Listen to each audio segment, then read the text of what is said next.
Jadi yang saya baca bahwa memang dari usia 0 sampai 1 tahun, 2 tahun, bahkan sampai 7 tahun itu tuh harus benar-benar terutama ayah itu harus benar-benar dekat dengan Betul. anaknya gitu. Karena di Quran itu kan yang lebih banyak dikisahkan itu antara ayah dengan anak.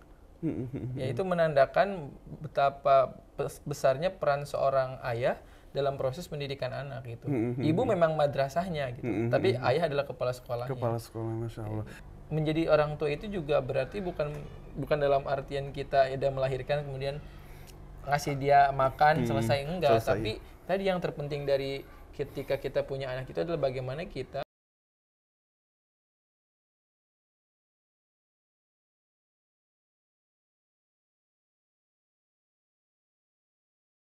Bismillahirrahmanirrahim. Assalamualaikum warahmatullahi wabarakatuh. Waalaikumsalam. Alhamdulillah. Kita ngobrol lagi nih.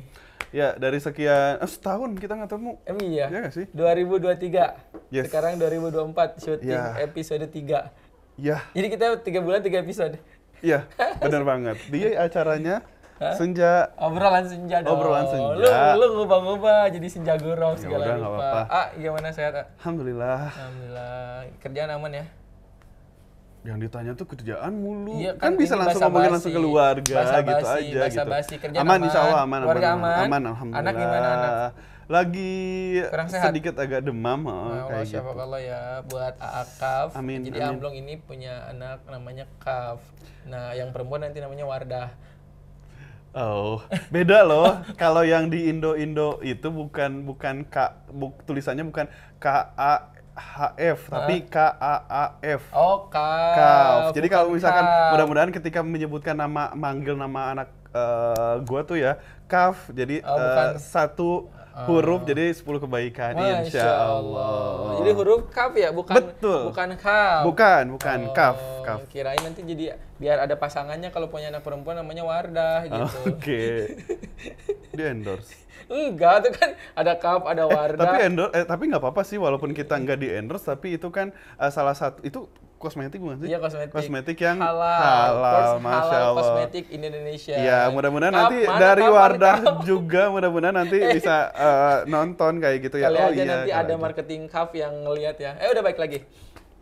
Mudah-mudahan cepat sembuh ya. Amin, buat, amin, amin. Kaf ya. Allahumma shalli Muhammad, amin ya Ini Allah. episode kita yang ketiga. Yang Jadi, pertama itu kita ngebahas tentang ini. pernikahan. Iya, inilah tentang pernikahan. Ya, yang kedua juga tentang pernikahan. Tapi yang pertama itu lebih kepada kita mempersiapkan pernikahan. Terus abis itu kan lu sempat termehek-mehek kan. Masa? Iya, yang lu nangis-nangis itu loh. Oh iya, itu acting ya. Iya, enggak itu beneran ya.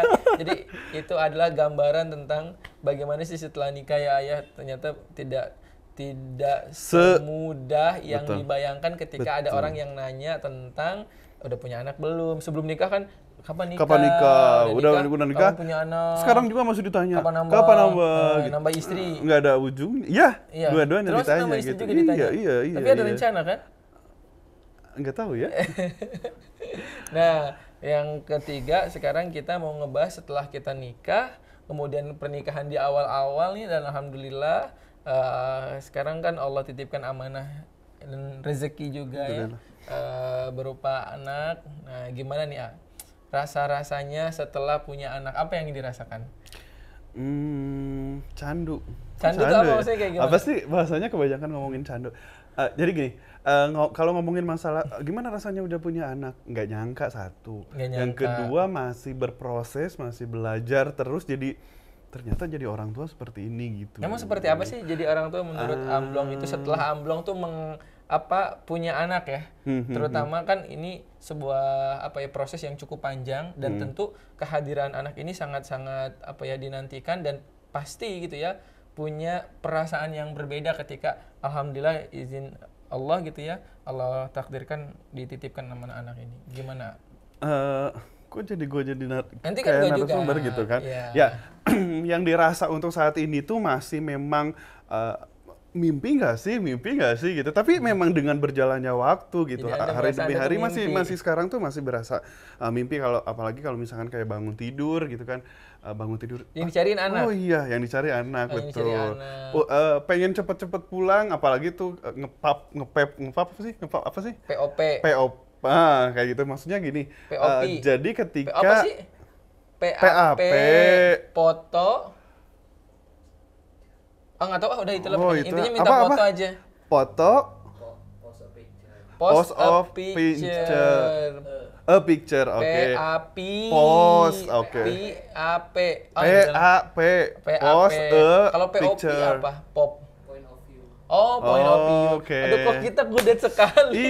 Iya, pada kesehariannya handphone mulu ya. Ya udah, jadi gimana? Oke. Nah, Ya, jadi ya balik lagi. Jadi ngerasa tadi berasa kayak mimpi, juga memang sebuah tanggung jawab besar, karena kenapa dibilang besar gitu? Maksudnya itu kan dunia akhirat gitu kan, tidak hanya saat ini, tapi lebih ke menyiapkan ke depan, masa depan. Mungkin kalau orang-orang banyak lebih ke saving, menabung untuk saving money. money gitu, lebih ke gitu. Tapi kalau Ana sendiri sih lihat beberapa kajian atau baca juga bahwa kita tuh harus mempersiapkan tuh anak kita tuh supaya menjadi orang yang memang kelak itu bisa mendoakan kita. Betul. Gitu loh. Bahwa oh ya, sedikit cerita juga bahwa kemarin qadarullah masih baru kakak ipar meninggal. Beliau tidak sakit dulu gitu, maksudnya H-1 itu masih kita ngeliwat bareng gitu. Jadi pada intinya gini, meninggal itu tidak dilihat dari usianya, oh udah tua baru mendekati ajal, atau harus sakit dulu kayak gitu. Enggak, Usianya jadi berapa? 40 lebih, 40 Sama kayak lebih. ini orang tua, bapak juga 40-an. Kayak gitu. Maksudnya ya kenapa, maaf ya jadi menyimpang kemana-mana, ini kan namanya Nggak obrolan apa-apa. gitu kan. Ya maksudnya balik lagi gitu, mungkin dengan sekarang saya masih di usia berapa saya ya? 42. 42 ya. Oke, dengan usia saya yang segini, anak saya masih usianya 2 tahun, insya Allah besok ya. Oh, besok. 11 Januari bertemu. 11 Januari bertemu. Nah, kayak gitu. Jadi nggak selalu berpikir bahwa tenang, gue masih muda, anak gue juga masih 2 tahun, ya tenang lah, leha-leha gitu. Tapi nggak ke situ. Tapi semuanya kita harus persiapkan. Bahkan kalau dari ilmu parenting, parenting atau parenting? Parenting. Parenting. Ya, Hey, itulah. boy, ini gimana sih kameramen yang jago bahasa Inggris? Bener nggak? Parenting, betul ya. Takutnya nanti dikoreksi gitu kan. Ada dibully Gimana lagi menurut gitu ilmu kan. parenting gimana? Gitu. Jadi yang saya baca bahwa memang dari usia 0 sampai 1 tahun, 2 tahun, bahkan sampai 7 tahun itu tuh harus benar-benar, terutama ayah itu harus benar-benar dekat dengan Betul. anaknya gitu. Nah, sekarang kan masih banyak yang bilang bahwa kan ibunya yang menyusui, kan ibunya yang melahirkan, ya udah bodo amat sama ibunya aja. Kalau ibu Padahal mah itu kan salah. mengandung, melahirkan, mengandung lagi, melahirkan lagi. Iya, bener. Iya, maksudnya di situ sih butuh sosok yang ayah. ayah gitu, yang Betul. bahkan Ustadz Hilman pun pernah menyampaikan gitu kan, bahwa komunikasi yang lebih banyak itu adalah Ayah. orang tua itu adalah ayah dan dengan anaknya, bukan Betul. ibunya, kayak gitu. Iya, Gitu karena sih. Jadi benar, memang benar. Karena di Quran itu kan yang lebih banyak dikisahkan itu antara ayah dengan anak. Yaitu menandakan betapa besarnya peran seorang ayah dalam proses pendidikan anak gitu. Ibu memang madrasahnya gitu, tapi ayah adalah kepala sekolahnya. kepala sekolah, Masya Allah. Tapi kadang-kadang masih sering ngerasa bahwa, duh, layak gak sih gitu. Jadi seorang ayah, Harus duh, melayakkan bener diri. nggak sih apa yang gua ajarkan, apa yang gua lakukan, apa yang gua bicarakan, maksudnya ketika misalkan ngobrol berdua gitu sama anak, apalagi kan dengan usia 2 tahunan itu dia udah mulai paham gitu kan, Betul. menirunya itu luar Betul, biasa gitu, apapun yang gerak-gerik atau perlakuan yang kita lakukan atau ngomong aja gitu, dia cepat banget untuk meniru kayak gitu. Makanya kadang sering lupa juga gitu ketika di rumah, oh ya ada anak ya gitu. Misalkan nih, kalau misalkan lagi ngobrol sama istri kayak gitu kan, ya kan kamu gini, misalkan ada nada yang kurang bagus, kurang baik gitu, kadang ngerasa, aduh, anak gua ngedenger nggak ya, aduh, anak gua niru nggak ya gitu. Nah, ini dia. Jadi point of view ya sekarang ini. Point of view daripada apa yang Amblong ngomongin ini menarik banget, ah. Ternyata yang namanya hidup ini tidak ngalir begitu aja ya, atau tidak sekedar aja kita ngikutin alir aja, tapi memang hidup itu harus dipersiapkan gitu ya. Karena akan ada masa-masa di mana ketika kita memang mengharapkan menjadi seorang orang tua gitu ya. Ya insya Allah kita akan menjadi orang tua, dan menjadi orang tua itu juga berarti bukan dalam artian kita udah melahirkan kemudian ngasih dia makan selesai, enggak. Tapi tadi yang terpenting dari ketika kita punya anak itu adalah bagaimana kita membentuk anak kita agar anak ini kelak bisa menjadi, ya tentu di dunia menjadi orang yang sukses, menjadi orang yang soleh, dan ketika di akhirat anak ini juga menjadi orang yang insya Allah gitu ya bisa menjadi wasilah kebaikan, yaitu surga untuk orang tuanya. Kan itu yang diharapkan. Makanya jadi para orang tua ini bukan hanya pintar menafkahi ya, tapi juga harus pintar memberikan contoh, pintar mengedukasi tadi ya, pintar menjadi teladan. Karena bahayanya ketika seorang ayah itu tidak hadir di dalam rumah, bukan berarti fisiknya ya, tapi keteladanannya, kemudian nasihatnya, kemudian figurnya. Nah ini akan berdampak kepada karakter anak. Salah satu di antara yang menjadi penyebab hilangnya kepercayaan diri anak itu karena tidak ada figur di dalam rumah tangga, terutama figur seorang ayah.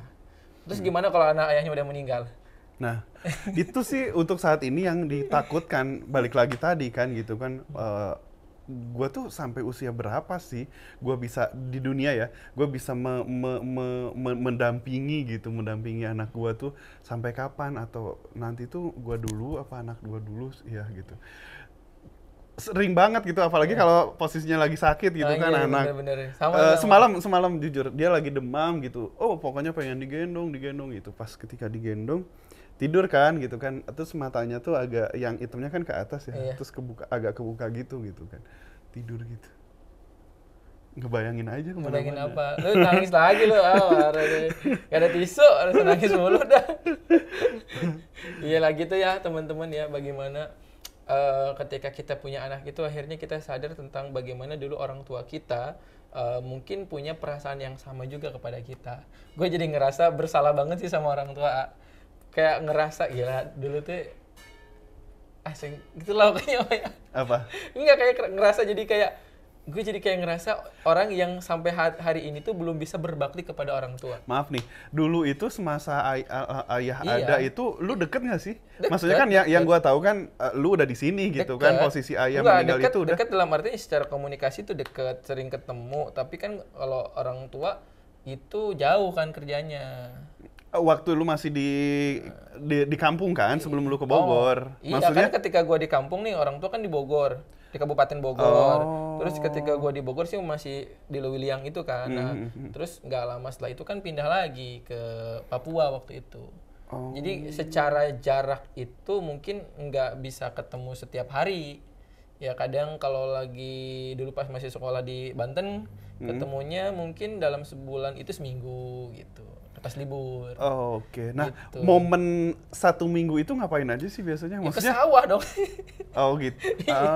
Enggak, maksudnya kalau sekarang kan ngumpul gitu kan, antara anak. Enggak, maksudnya gini. Kalau sekarang ya yang gue perhatiin gitu, ada anak sama orang tua, kamu malah main mulu. Udah diem di rumah. Tapi pas ketika di rumah itu kita masing-masing main gadget gitu. Kalau zaman dulu kan nggak ada gadget. Nah.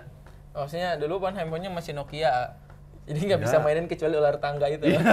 Iya, ular yang nggak bisa mati kalau bukan karena menggigit ekornya sendiri gitu nggak sih? Betul. Jadi kalau misalnya dulu pas orang kita lagi pada ngumpul di rumah, ya kan biasanya kalau kita kan sekolah ya, palingan ngumpulnya malam. Ya malam biasa lah, kayak kita makan bareng, kemudian habis itu ngumpul bareng-bareng. Ya kalau zaman dulu nonton TV ya banyak yang ngobrol-ngobrol biasa aja. Sama kalau weekend biasanya ke sawah. Sama bareng, misalnya main ke kebun gitu, terus makan bareng di kebun. Nah itu sih kayak walaupun intensitas pertemuannya jarang gitu ya, tapi tidak kemudian menghilangkan sosok ayah di situ. Kenapa? Karena kita menyadari bahwa ayah itu sekalipun dia mungkin raganya nggak bersama kita, tapi dia berjuang untuk kita gitu. Nah gue punya cara pandangnya seperti itu. Makanya kalaupun misalnya jarang ketemu secara fisik, tapi ya sebagai anak tetap sangat bangga lah gitu ya kepada orang tua gitu. Cuman ya gitu tadi ketika udah punya anak itu jadi ngerasa banget gitu. Dulu pasti mereka juga melakukan hal yang sama kepada Bahkan kita. lebih. Bahkan bukan lebih banget karena gue ngerasa banget ketika gue kecil itu orang tua itu kan secara ekonomi ini lagi apa ya? Lagi nggak punya duit, nggak punya apa-apa beneran. Tapi memang beneran kayak gitu ya, bener-bener nggak ada. Maksudnya kerjanya masih serabutan di kampung itu kadang kuli macul tuh kan, iya kan. Kemudian ya apa aja lah, kuli ngangkut ini loh kayu. Nyelip ya orangnya. Atau lo mesti tahu. Ini kayak gitu jadi makanya ketika sekarang udah punya anak tuh jadi kayak ngerasa banget ya Allah gitu. Udah orang tua kan udah nggak ada satu gitu ya, terus ibu juga jauh, jadi kayak ngerasa sampai hari ini akhirnya menyadari bahwa gue tuh bener-bener anak yang sampai detik ini belum bisa berbakti kepada orang tua, belum bisa gitu, belum bisa. Padahal kita baru punya anak itu maksudnya 2 tahun lebih ya, tapi akhirnya menyadari bahwa ya ternyata kita belum bisa apa-apa ya sampai sejauh ini gitu. Tadi sih kayak gitu. Tadi gue bilang maksudnya orang tua kita tuh bahkan lebih ke kita dibanding gue sendiri ke anak gue sekarang. Kenapa? Dulu itu kan teknologi, tadi ngomongin masalah handphone, rumah sakit jauh. Iya. Ya kan. Kalau sekarang ya maaf, gue kerja di rumah sakit, gue masih bisa kasarnya gue bisa ngontek dokter, dok anak gue gini, gue bisa konsul, gue bisa telepon, gue saat itu juga bisa ke IGD. Tapi orang tua dulu itu kan biasanya kan, tapi anak gue tuh masih dikasih ini juga, maksudnya selain dikasih obat paracetamol dan lain-lain, tapi tetap pakai yang tradisional yang pakai bawang itu, tau nggak? Oh betul. Itu pakai bawang. Kalau datang ke orang pinter terus di ini, bu itu, oh ini kakeknya nih gitu ya. Nggak gitu, nggak sebodoh gitu juga sih. Kalau di kampung gitu memang kan begitu tradisinya. Oh masih iya, begitu. Jadi masih kita kental ya, disembur gitu kan.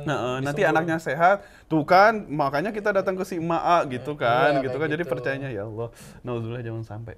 Nah ya balik lagi, maksudnya ngomongin tadi kan Rena kan maksudnya di kampung ke sawah gitu. Kalau gue itu gue juga boleh dong cerita. Kan? Enggak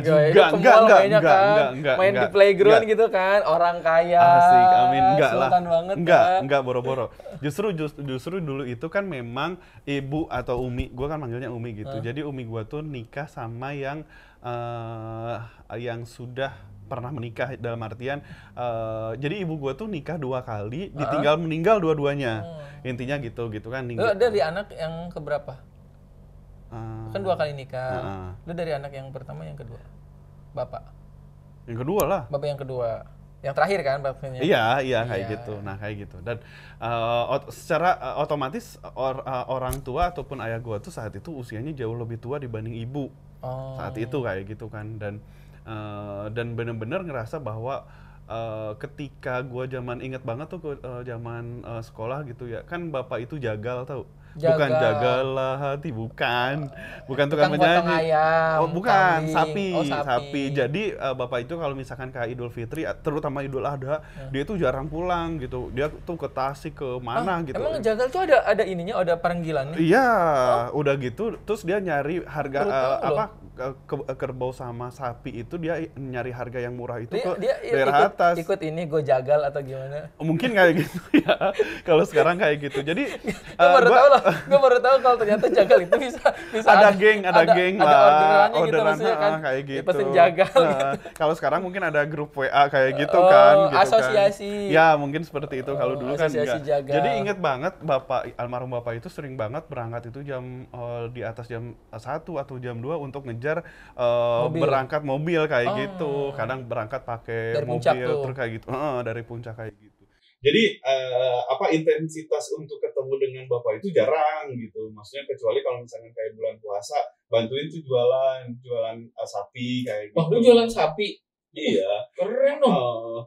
Sering banget ikut gitu. Maksudnya ngeliat, kan bapak tuh udah tua gitu ya, sampai kadang kalau misalkan lagi standby, maksudnya lagi nungguin pelanggan gitu yang mau sapi itu, pokoknya daerah kalau sekarang itu Vimala. Vimala Hills. Masjid apa sih? Haratul Gandhi. Nah, itu di situ itu sapi, kerbau itu berjejer gitu, banyak kayak gitu. Tapi bapak tuh usianya udah senja gitu, bukan senja guru tapi ya udah Udah tua. Udah tua gitu. Usia berapa sih? Kurang lebih 60. Saat itu 66. 60. Deket ke 70 deh. Lupa kan orang tua dulu kan suka ini ya punya KTP hoax gitu lah Mas. Lu usia berapa waktu itu? Masih bayi. Udah SD belum ya? Pokoknya gue lupa. Oh, masih kecil ya? Oh, kecil banget. Oh, jadi lu bapak ketika bapak lu 60 tahun itu, iya. Lu masih kecil banget ya? Iya. Oh, beneran. Makanya sebelum ya Allah maaf. Berarti lu yatim usia berapa? 14. Sekarang kecil ini banget yang ya? 20 tahun. Oh, yatim. Mau ngucapin. Gue 2017 sih. Gue pokoknya gitu lah. Gue masih 6 tahun yang lalu. Pokoknya gue Firhan berapa tahunan? Oh dia yatim juga. Ini yatim juga. Adit, Firhan, yatim, Firhan. Kita punya geng yatim ya. Ada yatim juga. Iya, ada yatim. Siapa? Mayoritas yatim ya, teman-teman bisa. Jadi lu 14 yatim, terus gimana tuh? Oke, nah, gue tuh inget banget gitu. Kebayang almarhum bapak tuh suka pakai kaos oblong kan, kurus tinggi dia. Oh, kurus tinggi. Kayak beda banget. Kayak Hatta Rajasa, rambutnya putih semua gitu. Oh, iya. Tapi giginya alhamdulillah sampai meninggalnya dia putih juga, aman gitu, putih dan rapi gitu. Nggak kayak gue. Suka gini kalau misalkan lagi nungguin sapi kayak gitu. Kenapa? Jadi napasnya tuh emang kan perokok berat gitu ya, kayak gitu kan. Kalau mungkin kalau sekarang itu Pak, ayo ke rumah sakit gitu, yuk ke rumah sakit gitu. Dia itu enggak gitu, gimana? Tapi akhirnya itu kan kalau nggak salah almarhum itu sakit 21 hari, gue inget banget. Gue masih SMP dan posisi gue itu bapak lagi berbaring, sempat dirawat terus pulang karena ngerasa nggak nyaman di sana, terus pulang aja di rumah. Gua itu harus berangkat untuk ikut bukan jambore saat itu tuh, pokoknya dari pramuka.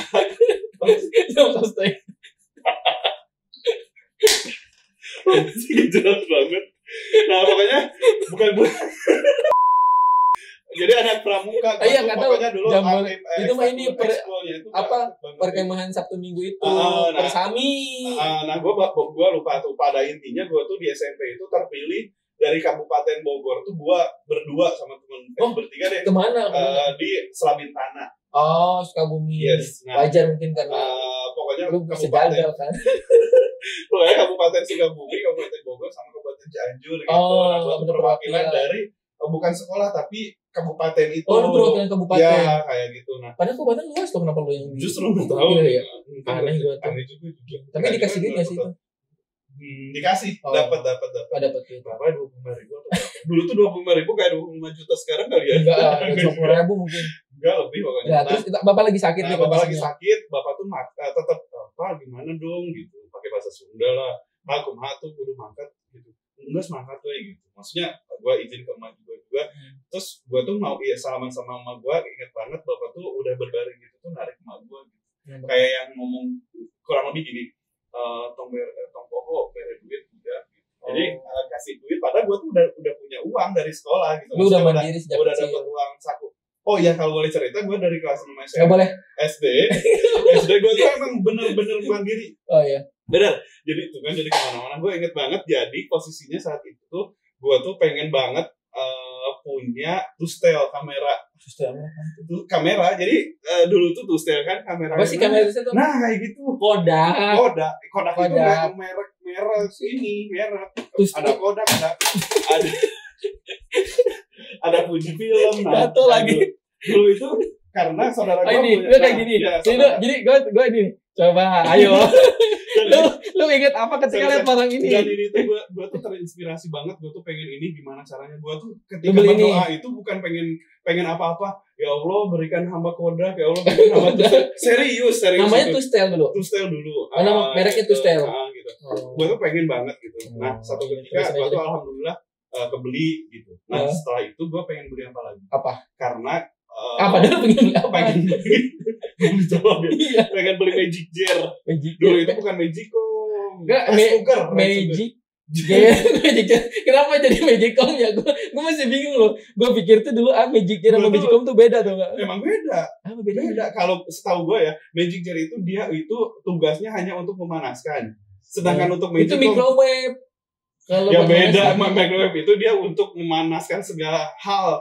Makanan. Kalau Magic Jar itu hanya nasi. Tapi nggak bisa masak. Nggak bisa. Cuma jadi kita masak kayak biasa gitu kan. Oh, gue tahu. Terus dipanasin. Kenapa gue pengen beli? Pakai hawu lu ya? Ya, hawu. Tahu betul. Tunggu. Pakai tunggu. Nah, karena bokap gue tuh suka makan tengah malam jam 12 kayak gitu. Emang perokok rata-rata begitu? Iya. Jadi kalau pagi itu ngopi rokok gitu. Bahkan sehari itu berapa bungkus. Bahkan bisa. Rokoknya apa dulu? Surya. Emang Surya udah ada jam segitu? Ada. Oh iya. Surya apa sih? Surya kretek. Surya 16. Ya, Surya 16. Surya 16. Yang kretek sampai ya? digigitin yang kretek. Bukan yang filter yang kan? Filter digigitin. Mahal gitu. rokoknya. Iya kan. Zaman dulu berapa ya? 16.000 apa ya? Bukan keluarga sultan, tapi kalau untuk beli yang gituan dimampukan gitu ya. Bapak gue sih dulu terakhir Magnum. Gue kok jadi ngomongin masalah gitu ya? Enggak, pada intinya. Jadi gue tuh ngelihat bokap gue tuh gini banget ya. Gue tuh ya Allah maaf. Gue tuh sampai pernah malu punya bapak. Lu minta maaf sama bapak lu sekarang juga lu. Jadi lu kalau misalnya bapak lu tapi udah gak ada. Kan kita sama-sama ya. Iya maksudnya. Lu minta maaf sama bapak lu. Kenapa lu malu sama bapak lu? Karena bapak gue tuh udah tua. Lah terus kenapa harus malu? Malu aja, orang-orang kan. Bapaknya muda. Iya, waktu SD itu kan kalau ngambil rapotnya kan suka bapaknya gitu ya. Kalau gue mah pas ngambil itu kasih itu, bapak gue kok tua banget. Jadi kenapa nggak nyewa aja sih? Aku mau nangis jadi. Jadi bapak sewaan kayak di FTP. Oh gitu ya Allah. Tapi diambilin kan rapot pada waktu itu? Enggak, sama kakak. Oh panah, karena malu sama bapak. Enggak, memang bapak kan sibuk gitu, udah gitu juga. Bapak nggak terlalu ini, tapi bapak itu dulu sekolahnya SR. Sekolah rakyat. Tahu Pak. Iya dulu tuh gitu, tapi dia jago ngitungnya dibanding gua anak kuliah. Karena pengalaman. Seriusan kalau gitu jangan terbang yang sekian gitu. Karena jagal itu kan sangat matematik dan fisika banget. Dan dia selalu menjaga hatinya. Jagal. Terus gue tuh punya kakak sepupu yang ayahnya udah meninggal, lebih muda. Maksudnya lebih anak-anak gitu. Gue kan 14 tahun. Kalau kakak sepupu gue itu nggak tahu tuh dia itu udah SD atau belum, ayahnya meninggal. Nah sering banyak yang ngasih uang dari villa-villa kan dulu tuh ada yang masih ngaplok. Gue tuh inget banget gue pernah ngomong gini, mendingan jadi anak yatim duitnya banyak gitu. Sering banyak yang ngasih gitu. Tapi teman-teman salah, jauh lebih menyakitkan ketika dikasih. Gue tuh usia 14 tahun, ayah meninggal, beberapa bulan gue tuh masuk list anak yatim ketika gue dapat kupon gitu kan atas nama gue. Terus gue tuh dikasih uang sama ya kalau di kampung kan orang kaya lah yang di villa-villa gitu. Dia tuh bilang gini, yang prihatin ya, terus gue tuh pegang kepala gue tuh gitu. Anak yatim. Gue tuh di situ gue nangis.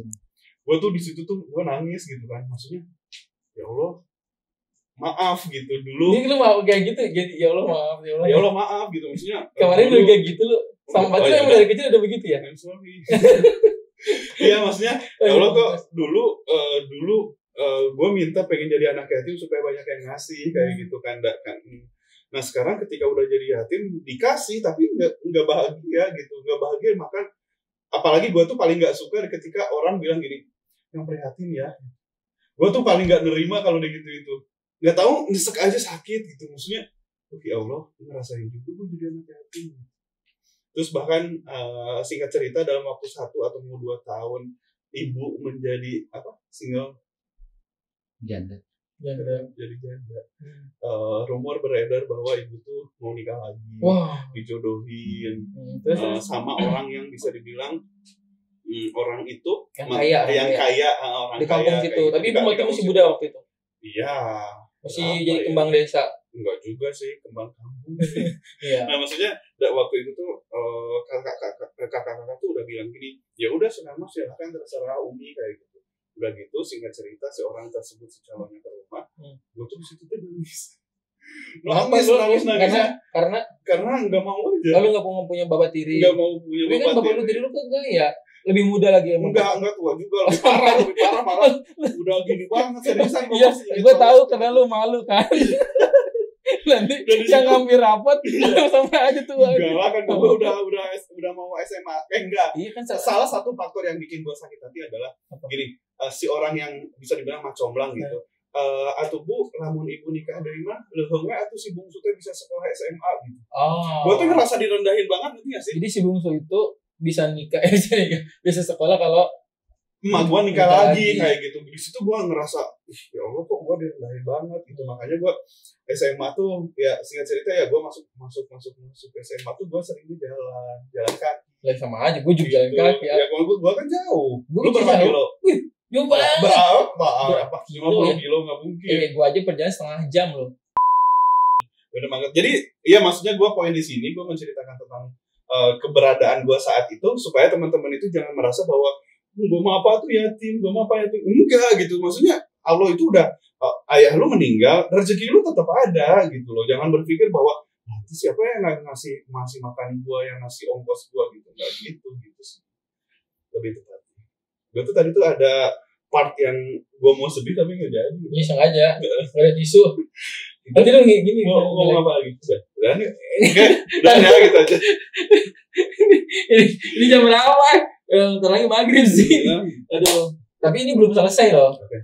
Jadi apa kesimpulannya? Kesimpulannya adalah ya ternyata ketika kita Allah izinkan untuk menjadi orang tua, akhirnya kita menyadari betapa besarnya jasa-jasa orang tua itu kepada kita gitu, dan betapa kita tuh mungkin akhirnya jadi ngerasa bahwa seberapa banyak yang bisa kita kasih hari ini ternyata itu nggak akan pernah bisa membalas jasa-jasa orang tua walaupun hanya sebesar biji sawi. Iya benar, karena akhirnya kita menyadari ya bagaimana perjuangan orang tua dulu yang mungkin keadaannya jauh lebih sulit daripada kita hari ini. Betul. Nah itu juga yang gue rasain. Jadi ngerasa bahwa ternyata gue masih belum bisa jadi anak yang baik nih buat orang tua gue. Dan itu juga di salah satu motivasi sih ya buat gue, terutama ketika orang tua kita sudah meninggal tuh kan cara terbaik untuk membuat mereka bahagia di alam kubur itu kan dengan kita berusaha menjadi anak yang soleh kan, mendoakan kita banyak beramal ya, mudah-mudahan amal-amal kita itu juga menjadi amal buat orang tua kita yang sudah meninggal. Makanya itu jadi salah satu motivasi. Dan bapak lu gue yakin pasti banget. Belum tentu. Iyalah. Kali aja bapak gue pengen jadi presiden gue. Iya kan? Ya mungkin nanti lah gue coba ya. Kali aja Pak Prabowo masih mau nyalon lagi. Udahlah. Males. Nah, kenapa? Kan mungkin nama gue ganti nggak gemoy lah nanti. Gengsi juga. Kayak gitu sih. Ini udah nih. Gitu ya teman-teman. Jadi buat teman-teman semua, ayo kita persiapkan yang belum menikah, persiapkan ilmu, persiapkan diri kita semuanya untuk menjadi orang yang baik ya, menjadi orang yang soleh, agar ketika kita menjadi orang tua kita bisa menjadi figur yang baik untuk anak-anak kita gitu. Dengan harapan mudah-mudahan anak-anak yang kita didik, kita besarkan kelak menjadi wasilah untuk surga bagi kita. Amin. Oke. Nanti kita lanjut aja deh. Mau maghrib nih. Udah mau jam 6 tuh udah dikasih tahu. Maghrib bentar lagi soalnya. Kirain tuh sisa waktu 6 jam lagi kan kayak gitu. Jadi gimana? Dan tadi kan poinnya yang mau nikah dan juga tetap semangat untuk teman-teman yang sudah menikah tapi belum diberikan keturunan. Ya, pejuang garis 2 juga harus mempersiapkan. Betul.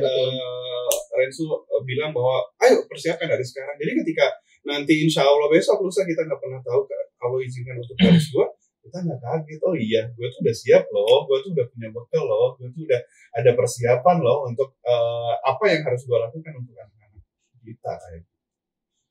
Udah, kita cukupin deh. Nanti kita ngobrol lagi besok-besok ya. Kita lanjutin bahasan kita. Ini belum selesai. Gue masih mau ngulik tentang perjalanan hidup lu. Kayaknya minggu depan gue pingin lebih termehek-mehek lagi. Kita siapkan tisu untuk minggu depan. Assalamualaikum warahmatullahi wabarakatuh.